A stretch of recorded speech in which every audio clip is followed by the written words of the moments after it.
பேய் கேரக்டர்லாம் பண்ணியிருக்கேன். நீங்க என்னைக்காச்சும் பேய பார்த்துருக்கீங்களா? எங்க வீட்ல வந்து தூங்கும்போது இந்த பெட் அடியிலேருந்து ஒரு சவுண்ட் ஒரு வாட்டி வந்தது. ஆ.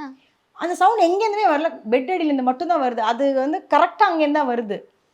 நான் தூங்கும்போது 2, 3 வாட்டி அந்த மாரி வந்திருக்கு. எனக்கு நானும் நோட் பண்றேன். இது இங்கேருந்து தான் வருது. ஆனா அந்த டைம்ல நமக்கு ஒரு பயம் இருக்கும் தெரியுமா? அந்த சொல்லுவாங்கல்ல, இந்த அல்லு இருக்காதுன்னுவாங்கல்ல. அந்த மாதிரி எனக்கு ஹார்ட் நிக்கிறதுக்கே சான்சஸ் ஜாஸ்தி இருந்த மாரி இருந்துச்சு. அள்ளு விட்டுருச்சு.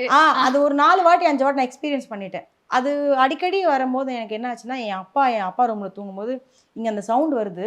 எனக்கு என்ன பண்றேன்னு தெரியல. எனக்கு பயம் ரொம்ப ஜாஸ்தியா இருக்கு. இங்கேருந்து அப்பா அப்பான்னு கத்துறேன். என் அப்பாக்கு கேட்கல. ஏன்னா இந்த ரூம் கதவு மூடியிருக்கு, அங்கேயும் மூடியிருக்கு. அப்பா நல்லா தூங்குறாங்க போல கேட்கல. எனக்கு நானா அசையக்கூடாது. ஜுராசிக் படத்துலலாம் ஆ. அசையாம இருந்தா அது வந்து டைனோசர் வந்து கிட்ட வந்து பார்த்துட்டு போயிடும்னுவாங்கல்ல. அந்த மாரி நம்ம அசையாம படுத்தா பேய் வந்து அப்படியே போயிரும்.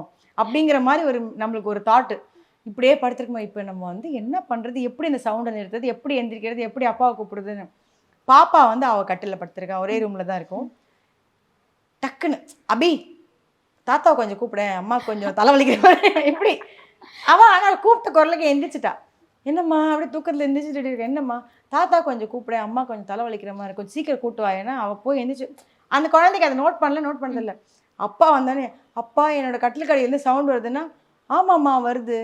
அங்கருந்து தான் வருதா? வேற எங்கேருந்தா செக் பண்ணுங்க." நான் ஆனா அப்பவும் அசையல.